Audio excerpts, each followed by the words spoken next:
On this episode, we're going to talk about all the recent WWE releases and where they could end up after being let go from the WWE. All this and more on today's episode of Tap Out Talk.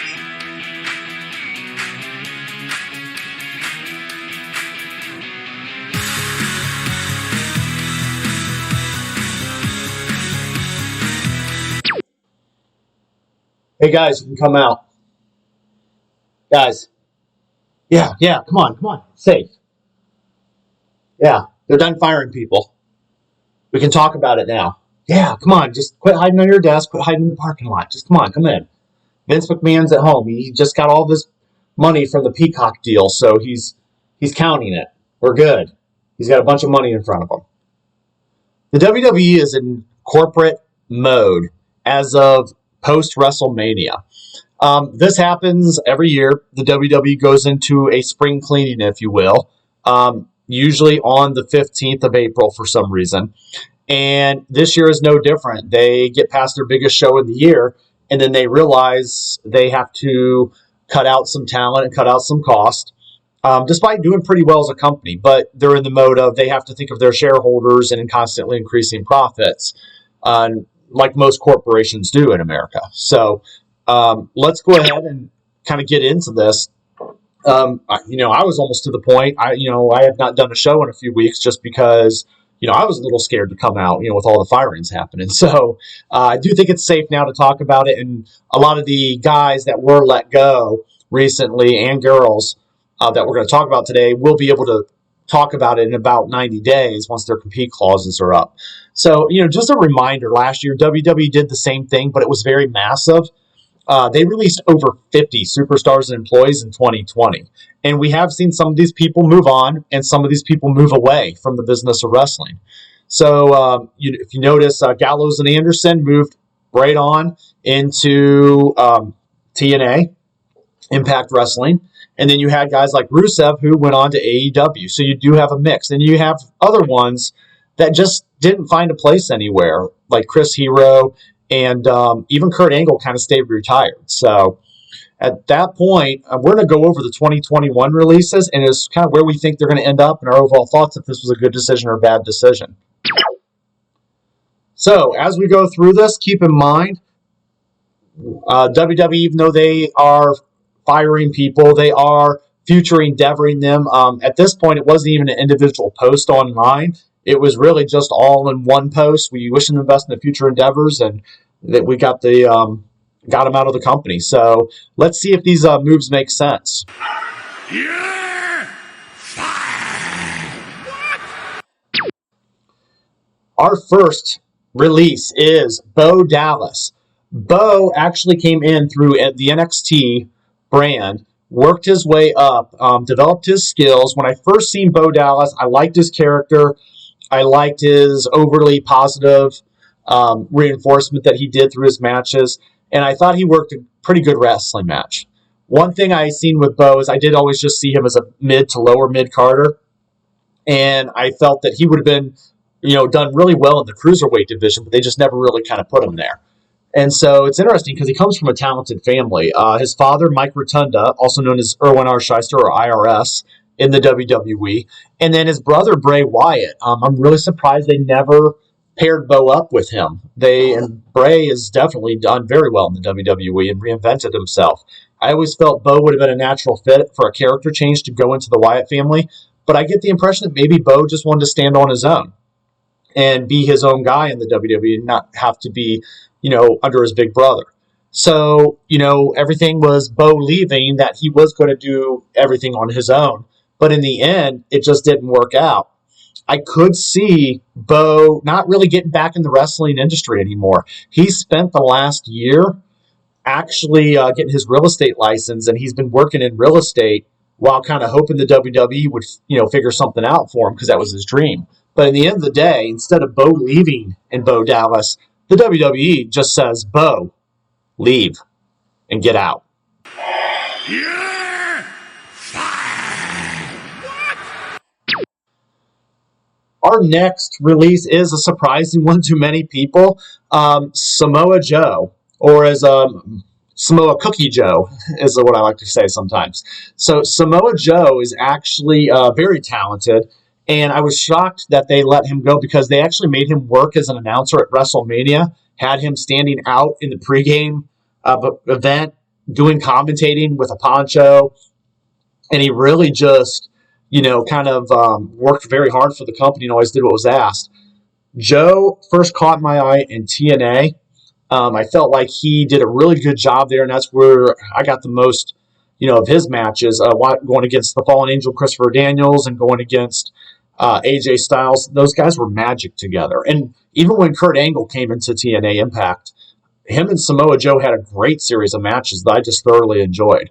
So I know Joe definitely is a main event guy. When they brought him in the WWE, they did bring him in just for NXT a little bit, and then they ultimately moved him up to the main roster, put him in a match with Brock Lesnar, I remember, at the Great Balls of Fire pay-per-view, and he did really well.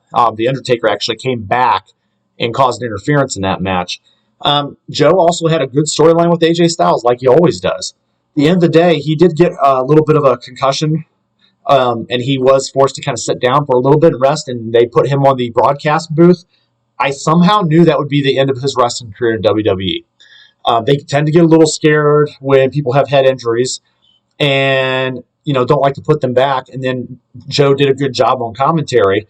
And I was fearful that he was going to become the next Taz and just be the next modern day Taz, who was a great wrestler in a lot of places, and then just kind of get stuck on the microphone. So the WWE did release him. I feel he's a good fit for AEW. I could see him working a short schedule or even a part-time schedule. And I could see him having some really good matches if he's able to go with some really talented wrestlers they got there and work with some young and up-and-comers. So for now, Samoa Joe. You're fired.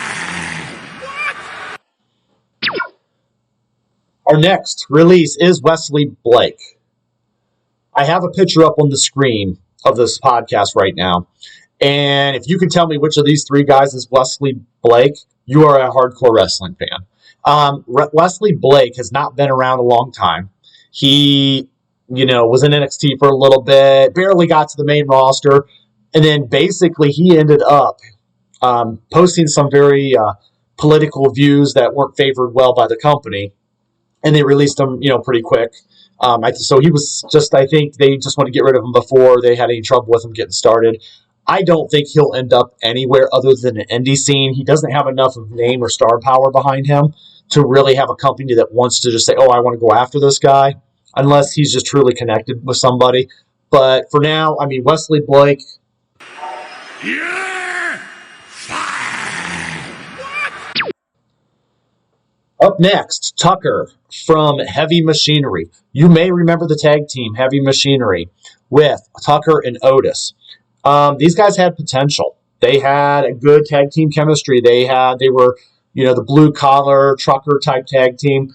Otis actually, WWE, when they got to the main roster again, had this idea of moving Otis on his own and did this love storyline with Mandy Rose, and then decided to give Otis the Money in the Bank briefcase, which I just didn't understand when it happened. I was actually kind of thought it was a waste of the Money in the Bank briefcase. So Tucker, they had no plan for, and ultimately they just kind of had nothing for him. He kind of sat around in catering for a while for the last year.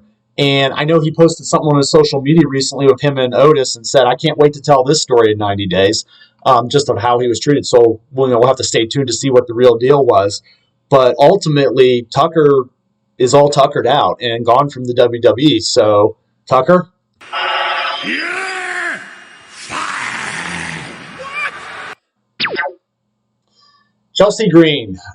Chelsea is a developmental female talent from WWE NXT. Chelsea, the biggest thing right now with Chelsea is she just does not have enough name recognition behind her in a brand. So I think Chelsea's an okay wrestler and talent and has potential. The problem is when people just know you as Zack Ryder's girlfriend, that's not good for your character and your brand, because now you're just the plus one at the wedding. You're not actually the one getting invited. So Chelsea, I've seen a couple of her matches. I didn't think she did anything wrong, and I didn't think she did anything great, but I did see her as that developmental talent. Lucky for Chelsea, I mean, she has some options. I think she could end up in AEW or TNA Impact Wrestling. I would highly implore her to take one of those options and just work on her skill and work on her character. I mean, heck, they could even introduce her in AEW as Britt Baker's dental hygienist if they wanted, just to kind of get her up and going under somebody that's a pretty decent female talent. But I do think Chelsea has talent. I am looking forward to kind of see where she lands and how she ends up, because I do think she could have success outside the WWE. But for now, it is a good move for the WWE to move on. And Chelsea, You're fired. and this next one, we're going to get a double, 2 for the price of 1 firing. So the Iconics, actually former WWE Women's Tag Team Champions. When you first look at them, you're thinking they are the Bellas 2.0. Now, I actually enjoyed the Iconics on the microphone. I actually liked their comedy. I liked their interaction. I thought they were a pretty good little solid tag team without the wrestling. I really thought the characters were well and over. I could see these girls going to Impact Wrestling. I could see somebody like the owner, Don Callis, having them as the valets for him and Kenny Omega, and they could appear on both shows, AEW and Impact Wrestling. But I do think there's a spot for these girls with the microphone skills that they have, and then I think they could continue to develop their wrestling craft. And I feel like they, work some pretty safe matches, but I feel like they just need more experience. When the WWE broke them up last year and split them off, I don't know what the plan was, and that's half the time the problem is there's just never a plan. And they thought one was going to be the star, but the other one wasn't. And then all of a sudden, they just are both gone. So right now, I mean, yeah, they're double endeavored from the company. You're fired. This next one, Mojo Rawley. I was never a fan of Mojo. I remember I got a message from a friend of mine that works down in a developmental territory down in Carolina. And he said, you have to turn on NXT tonight. You're never going to believe this. And I turned it on, and here's this hype music and all this craziness going. And I'm like, what is happening? And out comes this Mojo Rawley guy who is a former football player for the Patriots. And I immediately was like, oh, they're taking the hype thing and doing it so horrible. So that's definitely not the vision for that character. But I love Mojo's energy. I bet you guys don't remember Mojo was a former Andre the Giant Battle Royal winner. This is a great example of winning that Battle Royal does not really give you anything to work with. So Mojo, I love his energy. I love, his athleticism. But in reality, at the end of the day, I just don't think it was a good fit. I never seen him getting above a mid-card to lower mid-card. And he just kind of sat in the back. I think the WWE liked the fact that he's good friends with Rob Gronkowski. And I think they thought that was going to give them some mainstream appeal. But at the end of the day, it just ended up him not getting hype at all. You're fired. I don't think Mojo also will end up. I think this will be the end of his wrestling career. Okay, Mickie James, also known as Alexa Lurie. So Mickie James is let go from the company as well. She hasn't wrestled in a while due to a little bit of an injury. I will say this: I've gotten to meet Mickie at backstage at a house show, and she's you can tell she's a very genuine and nice person. Sometimes when you just talk and you interact with people, you can tell when they're faking it, and you can tell when they're genuine human beings.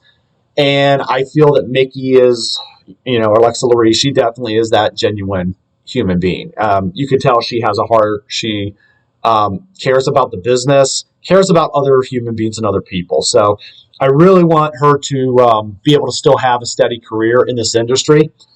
I feel that she has women's trainer written all over her. I feel like she has the experience behind her, and I could see her end up being a trainer, if not a part-time women's wrestler. She just has too much knowledge. She was brought in underneath Trish Stratus, one of the greatest women's wrestlers of all time, and she was her stalker, if you guys remember that storyline. And she worked in the WWE and really learned this craft of the game, and she's been an advocate for women's wrestling. In a recent story, she mentioned that she wanted the women to have their own brand, And the WWE was just so against it. And they said, no, women's wrestling doesn't make money. We're not ever doing that. The Evolution pay-per-view was the lowest numbers we've ever did for wrestling. And I don't think it was marketed. They like it for the women's revolution taglines and to show that they're innovative, but they don't really put anything behind it. And I think Mickie is the kind of person that could influence that. So, I've seen some of her work down in OVW too, and I think she's an all-around talent and quality person.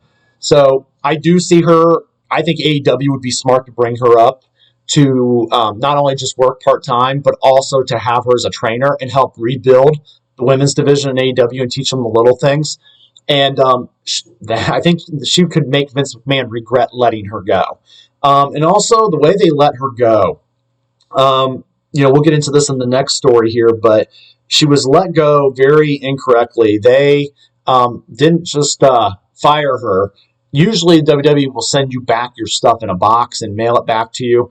But with her, they did something different. They actually put all her stuff in a trash can or trash bag and then just sent it back to her. And she did contact the offices, and the offices did get rid of the person that was responsible for doing that. It was very unclassy, and we'll talk about that next. But for now, Mickie, I know you're going to do well, and you're going to have still a bright future ahead of you and long term in this industry. But for now, Mickie. You're fired. And the person that did the garbage bag scandal on Mickie James was none other than Mark Carrano, or at least he's taken the blame for it. Mark Carrano, if you guys have not known him, or if you watch Total Divas, you would see him around on that episode, is head of WWE Talent Relations. Now, I want to start off and say this is probably the toughest job in the company. Okay? You have to deal with talent relations. You have to deal with every opinion and every ego that the WWE has of all of its employees. And then you have to filter them to upper management. So basically, you're the messenger. And in these roles, you are the ones to get rid of people. You are the ones to tell people that you don't like that their hair is blonde, and among other things. So Mark, I feel, has a very stressful and tough job, and it's amazing that he lasted, so long in it. A lot of people behind the scenes are saying that him and John Laurinaitis do not get along, and once Laurinaitis came back, it was only a matter of time before Carrano was let go. They just needed the right thing to get him released, and this garbage bag thing with Mickie James was just enough for him to go down with the ship with Mickie's departure. So it'll be interesting to see Mark. He's been in this industry for so long, but now he is no longer with the WWE. So Mark? You're fired.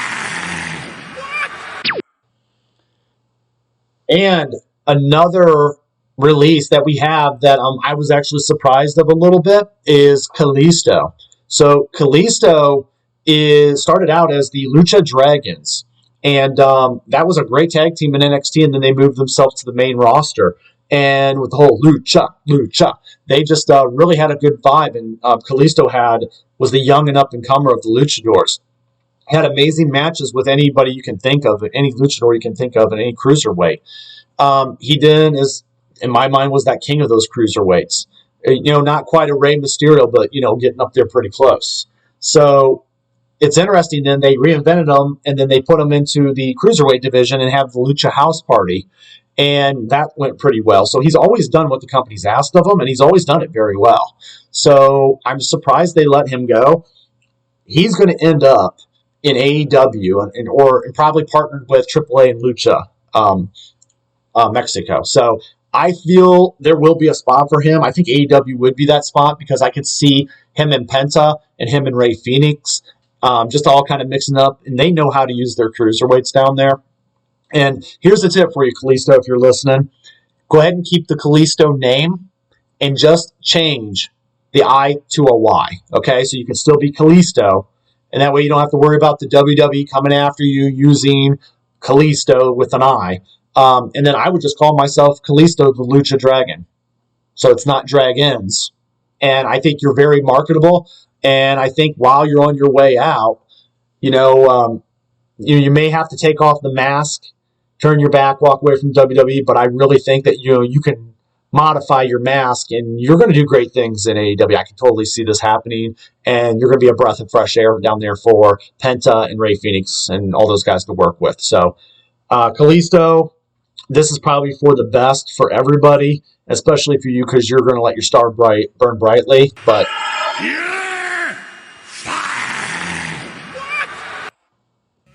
well, guys, that's everything I wanted to cover today. And we did survive without getting fired. So it's been a good show. And again, it's game over.